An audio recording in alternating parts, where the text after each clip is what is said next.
మన నల్లమల పులి రేవంత్ గౌడు, రేవంత్ ముదిరాజు, రేవంత్ యాదవ మీకు ఇస్తాడు రిజర్వేషన్. ఆ రిజర్వేషన్ ప్రకారం దయచేసి మీరు పోటీలో ఉండు. నేను కోరుతాన్నా మీరు ఉండాలి. మీరు ఒకవేళ చేయి పార్టీ గుర్తుకెళ్ళి మీరు పార్టీ పరంగా రిజర్వేషన్ తీసుకొచ్చుకొని మీరు మీ చేయి గుర్తు ఆ బ్యాలెట్ పేపర్లో ఉంటే మేము మీకే ఓటేస్తాం. అతిపెద్ద బీసీలు అయిన కాంగ్రెస్ లో ఉన్న బీసీలకే ఓటేస్తాం. కానీ మీరు మీ పార్టీకి వెళ్ళి మీరు మునగాళ్ళు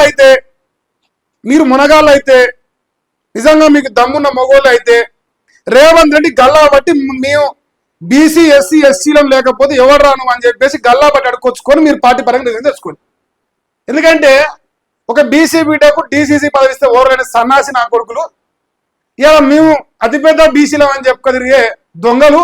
ఈ దొంగలందరినీ మీరన్న గెలిపించి కూసబెట్టరు కదా. మీరే కాంగ్రెస్ పార్టీకి ఓటేసిన బీసీ ఎస్సీ ఎస్టీలు నిలబెట్టరు కదా. గల్లా బట్టి అడుక్కొచ్చుకొని రిజర్వేషన్ తెచ్చుకొని పార్టీ పరంగా పార్టీ సింబల్ పెట్టి మేము మీకు ఓటేస్తాం. నేను ఓటేస్తా. నా ఊళ్ళో ఎవరిలో ఓటో వానికే ఓటేస్తా. లేదు మునుగోడు వివరాల్లో ఏ ఊళ్ళో ఓటర్ల కన్నా మేమే ఓటేస్తాం. నల్గొండలో లేదంటే మన పున్నా కైలాస్ మీద స్వగ్రామంలో. ఎందుకంటే మనం అతిపెద్ద బీసీలో కదా మన కాంగ్రెస్ పార్టీలో ఉన్న సన్నాసులు నోరెత్తలేని దద్దమలం కదా మనం. సో మీరు తెచ్చుకోరి. మీరు పార్టీ పరంగా రిజర్వేషన్ తెచ్చుకుంటే మేము మీకు ఓటేస్తాం. లేదా కుక్కలు కూడా దేకం, మిమ్మల్ని కుక్కలు కూడా దేకం. నేను చెప్తాను కదా. చూద్దాం పోరిగా.